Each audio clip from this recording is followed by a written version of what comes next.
You ask Tiger to solve. This deals with linear equations with one unknown. The final result is x equals 5. Let's solve it step by step. Swap sides. Group all constants on the right side of the equation.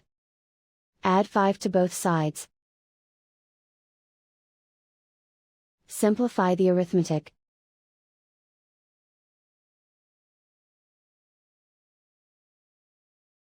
Isolate the x. Divide both sides by 9. Simplify the fraction. Find the greatest common factor of the numerator and denominator. Factor out and cancel the greatest common factor. And so the final result is x equals 5.